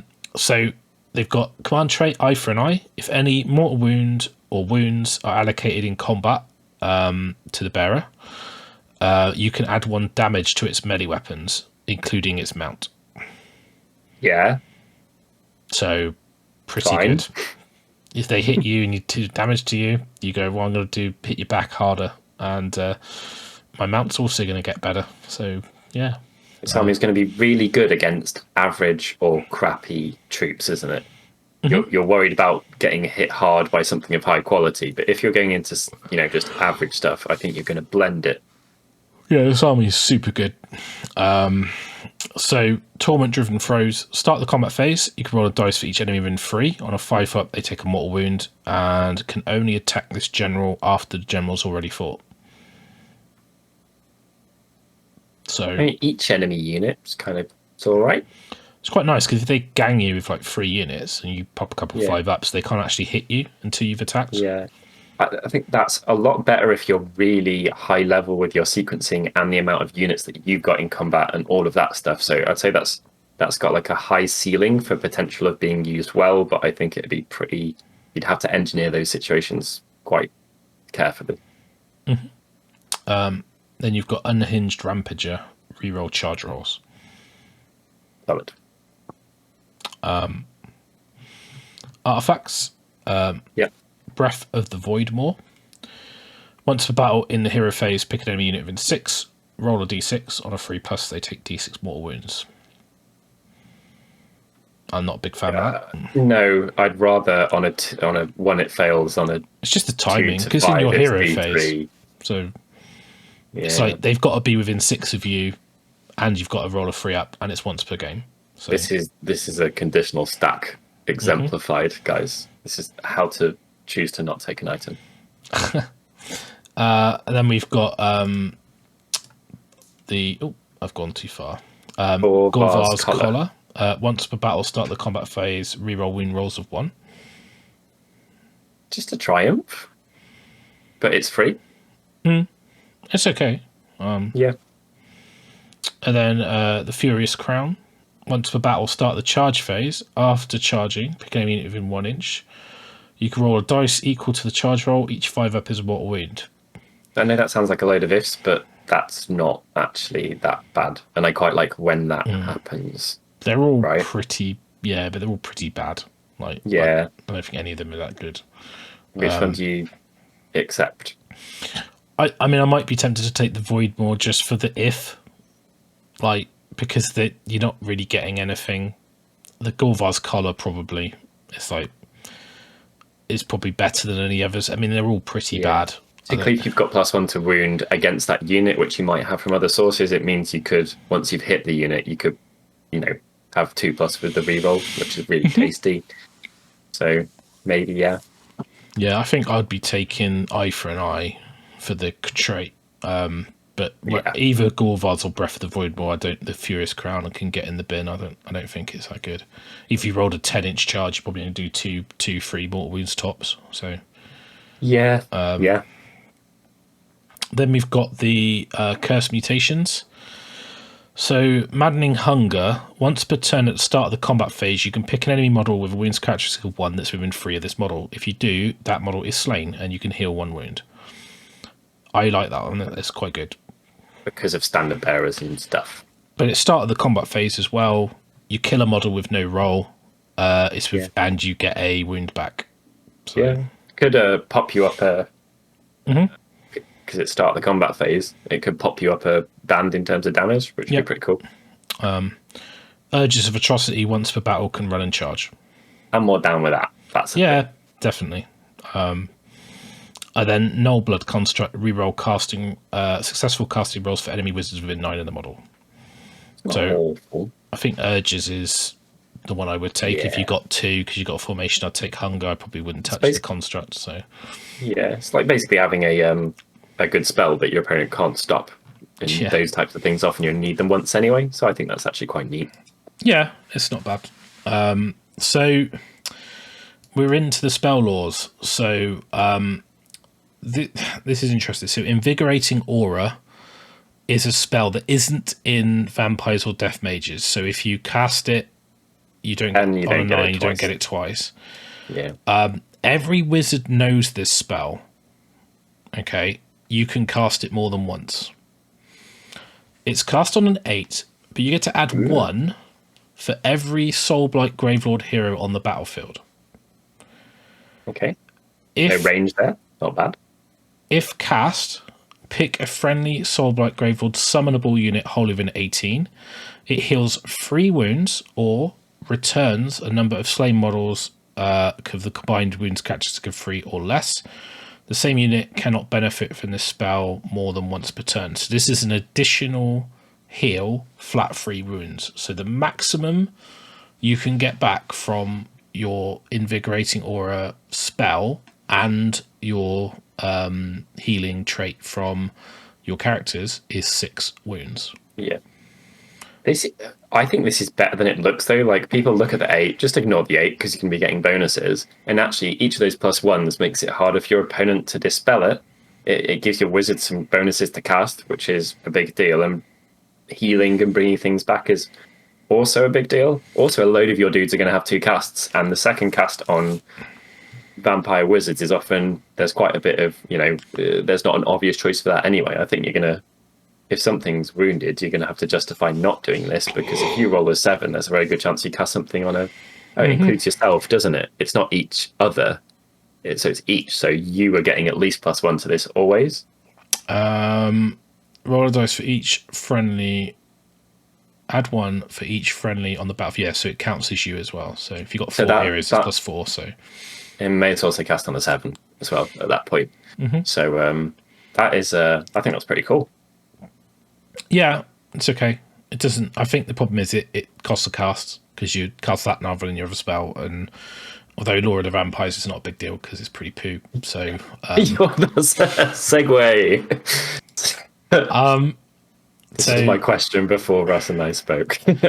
Started recording was just me questioning the slight confusion, which is that I feel that the Law of the Death Mages is insane, but a lot of it's quite low range, and your necromancers aren't going to be up in someone's grill. No, but more Tarks and Nagash will be, so it's fine. Yeah, they will. Yeah, I guess that'll come into it. Anyway, let's rock on. I think there's 2 outstanding spells in here and 4 less exciting ones. Okay, so Blades of Shaish on a 5. Roll a dice for each enemy unit within 12 on a 3+ to take a mortal wound. Move along, don't care. Yeah. Spirit Gale on a 5. Pick an enemy unit within 18. Roll 2d6. If the roll is greater than the unit's bravery characteristic, the unit suffers a number of mortal wounds to the difference. It's not as bad as you... It doesn't say unmodified, though? No, brave. This is always after modifiers, because your characteristic's modified by things. So if they've got -2 bravery, then they would... That's their characteristic, is then two less. So yeah, it's not as bad as you think. No healing as a result, though, or anything. No, well... I'm going to get annoyed about Vile Transference, but there you go. So Soul Pike on a 6. Pick an enemy unit of an 18. Turn next hero phase. If the unit makes a charge move, roll a dice for each, a dice equal to the charge roll for that unit. On a 4, they take a mortal wound. So basically, if they roll like a 10-inch charge, you'd roll 10 dice every 4 ups a mortal wound. So it's not awful. It's not, but if they're with an 18, they're probably already charged you already, or in combat, and then because it's in the hero phase. So it's okay. Next. I normally end up just sticking pinions on everyone, which is next spell. So cast on a 5. If successfully cast into a next hero phase, add 6 to the caster's move characteristic. The same unit cannot benefit the spell more than once. So if you get the 9 and get it twice, you can't plonk them both on the same model. Yeah. It's only the caster as well. Oh. So if you roll a 9, it does nothing. So double pinions now is not a thing. Yeah, which is a bit of a shame. Still good though. I mean, I've made some silly comments about it, but one thing to note here is that the casting values in this lore are low, like really low. You've got 2 6s, 2 5s, and a 4. Like these are pretty easy spells to get off. You'll find as well that the vampire war scrolls have got really good spells on them. Yeah. So you're going to be casting the spells on their war scrolls. These aren't that with important. A longer range, generally. Vile Transference. This has been completely pooed up, in my opinion. On a 4, pick an enemy unit within 6. Roll a number of dice equal to half that enemy's wounds characteristic. For each 6, you can heal a wound. It doesn't do a damage to the enemy. It just heals you. Let's move on. Which is completely... I mean, it used to be D3 mortals and you heal by the damage you do. Well, let's choose an average example then. So it's completely unnecessary change. A unit and their wound characteristic. So if you're next to some goblins, is their wound characteristic 1? Yeah. Okay. Yeah. Right. Next. Orb. It's awful. Like, I mean, it used to be D3 mortals and then pick another vampire unit within 6 and they heal D3. So you're damaging them, draining their life or their essence to give you energy. So it says the caster siphons the animus. It doesn't hurt them. You've just sucked out loads of their life. I mean, it's on a 6 for God's sake, and it does nothing. Yeah. And you're like, why on earth? I mean, like, if you haven't taken any wounds, you don't even need to cast it because you don't need to heal. What else should you expect for a 4? And it's only the caster as well. It's not like you can heal something else. Like, it used to be a really good spell. It was completely no reason. There was no reason to change it. And why? Why? They just taken a spell that was already written, it worked perfectly fine and was cool, and made it crap. Not that I'm bitter, but what a load of shit. Sorry. That exists I just really used to like that spell because it was a nice swing. It was like do a bit of damage, heal someone else. You could heal someone that you didn't, not yourself. You could heal somebody else. So I you used could to like ping and then heal. It was useful. It was good. Yeah. Now it's moving on. I'm sorry, but I'm sorry, people. Okay. I care about it. The Aranthine Orb. Yeah, I would have said that wrong. You can tell me below. On a 6, someone was going. I remember that. You could pick 1 point on the battlefield within 9. Draw a line. Roll a dice for each unit that's had models passed across. On a 2+, they take D3 mortal wounds. Death units not affected. This isn't that bad. It's on a 2+, and it could hit several at once. 9 is fairly close, but often the guy's going to be kind of stuck in. So I don't think it used to be a 4+ to do D6 mortal wounds. Yeah, didn't it? As well? I think it was. I think tasty if you get this on a 9. I mean, there are some abuses you can do with spell mirrors and Nagash with it. I mean, it was good, but I think that it's just not. It's so short range. And you've got to be able to trace a line that crosses the units. They're just like, I don't know, there are endless spells that do more than that. How many times are you taking pinions? Everyone's going to have pinions because there's not really anything else to take in there. No, I agree that this is a huge weak point within the book, in my opinion. This I mean, on the plus side, it doesn't mean that you're going to be casting Invigorating Aura a lot because you've got nothing else to cast. So. Yeah, I'm kidding. I genuinely, I can't think of any army in the world where I would use 4 of those spells. No, all 3 of those spells.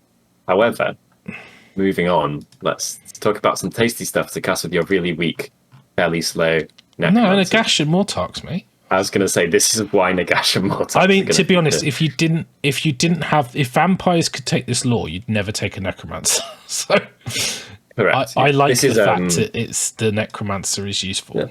Yeah, me too. This is I mean, it always was, but this is an incredible lore, and I'm going to be as enthusiastic about this as I was unenthusiastic about the previous one, because it's always been amazing.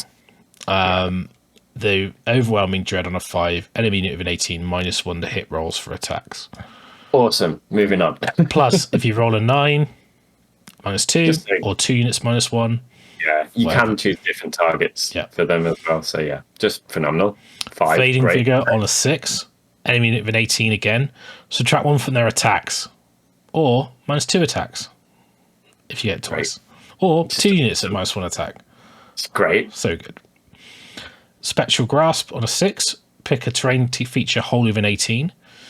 Half the move of enemy units that start a move within 3 of that terrain feature. This is a techie one, and I think the only reason it doesn't make its way in is because the others are so good. Yeah, but I actually quite like this. I think it's cool. It's well written, but the others are just too good to consider it, in my opinion. Prisoner Grief on a 6, pick an enemy unit in 12, 2 next hero phase, roll a dice each time that unit attempts to move. On a 5+, the unit cannot move. The same unit cannot be affected more than once per turn. So yeah, doesn't affect charge rolls, which makes it a bit more iffy. Does it not? Because it's a move. A pylon is a move. Okay. So yeah, it doesn't say normal move. If you read the FAQ, a charge is a move, a pylon's a move, and a move is a move. So so it's actually pretty good. Okay, no, that is. Oh god, yeah. Okay, I take it back. I like this one. Decrepify on a 6, pick an enemy hero of an 18. To the next hero phase, subtract 1 from wound rolls made by that model, and subtract 1 from the damage of that model's melee weapons. It's just so good. Great. Obviously, Sons of Behemoth crying. It does say to be a hero, but with an 18, it's not too restrictive, and it's good because you can debuff them and go in and be like, well, they're not really going to be killing me in a 1-er, because the effective damage someone could churn out could be reduced significantly with that. The synergy of this lore with a load of the bloodline stuff, the artifacts, and the command traits is insane as well. I really like how hero focused this makes me feel about. You could just take a Coven Throne and they just can't hit you. It's amazing. I'll tell you about that in a sec. So, and then the Soul Harvest, I actually quite like. It's really good on Nagash. On a 7, each enemy unit within 3 takes D3 mortal wounds. In addition, each mortal wound inflicted, roll a dice on a 5 up, you heal a wound. So, it's good. What a deck. I used to love it on Arcan. Winner. I used to like it on Arcan because you could use his ability to increase the range, and then you could hit it in a big bubble, but it was very techy. You could fly near stuff, buff its range, and hit multiple things, and then heal him. It was really cool.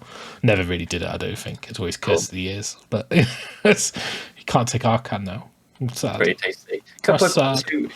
So Nagash, does he know all of the spells in the laws? Or he does. He knows all of Death Mage, all of Vampire. He'll know Invigorating Aura because he's a mage as well. So what I love about what that adds to the army is there's a lot of things here that are really cool, but you probably wouldn't take because after you run the numbers, they're a bit too situational, but they would be really good in certain situations. Nagash is, I imagine he's going to be a bit of a potential powerhouse with access to all the stuff going on here. Yeah. And he was always cool. He was good anyway, right? Yeah. So also, there's less OP artifacts around now as well, so not as many people are going into him with Ren 3 or stuff like that he really cared about. And I just wanted to touch on when I mentioned the Coven Throne. So the Coven Throne has a spell called Shudder. So it's on a 6. Pick an enemy unit within 12 of the caster. Roll 3d6. If the roll's greater than the unit's bravery characteristic, then the Coven Throne, it says this model, cannot be picked to be the target of any attacks, spells, or abilities used by that unit until your next hero phase. So you can ping, if you use the mirrors, okay, so you can, because you extend the range, you can ping something like Archeon, okay, then obviously this is a hero, so it can have artifacts like run and charge and all that kind of stuff. So you can go, right, you cannot hit me, you cannot cast spells, you can't use abilities. I'm now going to run at you with my Coven Throne and pin you in combat. Yeah. Because you can't kill me. Yeah. And you can retreat, but then you can't charge something else. And it's until my next go. Oh, if they get the roll. Grim. So it's absolutely amazing. So this is what I mean about like spells that are on warscrolls. Yeah. So the Coven Throne, I mean, is great. I mean, it's good in combat anyway. It's fast. It moves 14, flies. Once per turn, you can reroll 1 hit, 1 wound, or 1 attack by this model, or 1 save. So it gets to basically like you can reroll a dice a turn. Yeah. And it's got a command ability. So at the start of your hero phase, pick 1 Soulblight Gravelords unit holding within 12.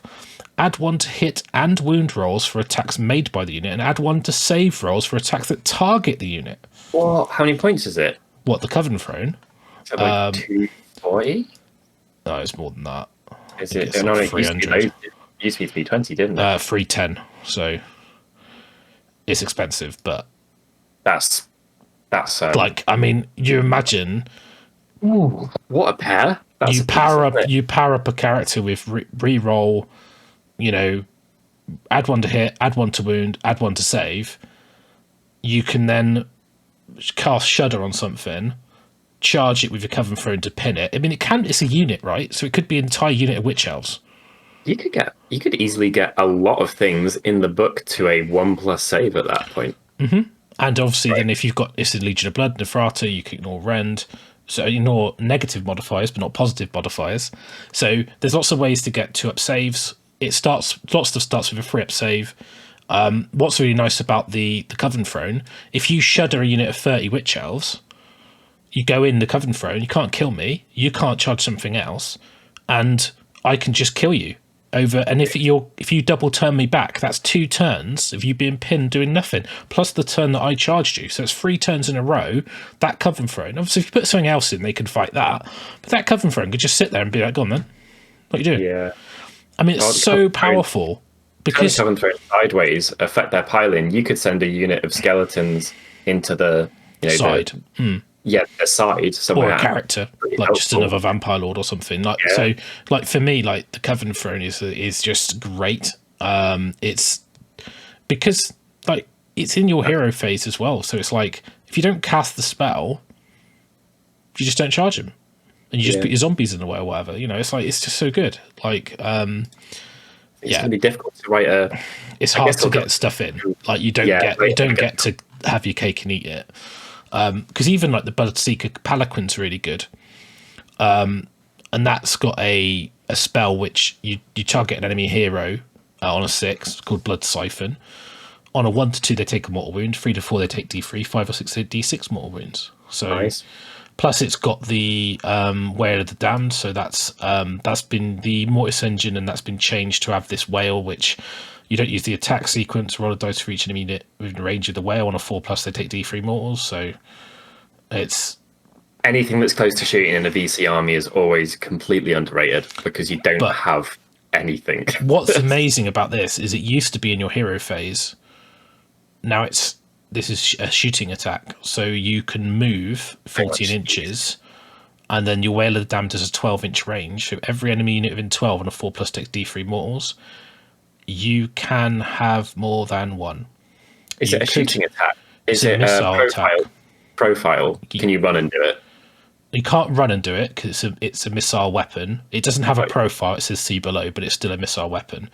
Okay. So the range gets worse as it gets hurt, but you could run 3 Mortis engines or 2 Mortis engines and a Palanquin. Okay.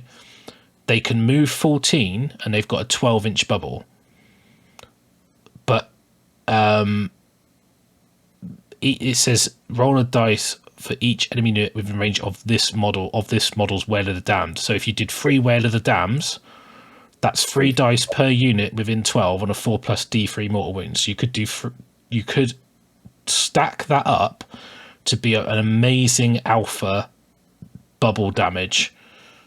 So this is what I quite like about the book. There's so many stuff like this that you can write these really off the wall quirky armies, because basically, like, and if you're playing even if you're playing like Crimson Keep, obviously like Bloodseeker Paladin's got the vampire keyword, so it could be set up in reserve. It's stuff like that. So like I think they're, you know, if you're playing like Legion of Night, for example, the ways to get close without moving or be on the table, but a 14-inch flying move, you're going to be able to get where you need to be, and they're quite hard to get to. And then obviously the Mortis engine still has the opening the reliquary, but that's once per battle in your hero phase, and that's roll a dice for each unit within 12. On a 2+, they take D3 mortals. Death units aren't affected. Nice. So if you took 3 Mortis engines, you could run up, do your shooting. You could probably be behind blobs of like crappy infantry.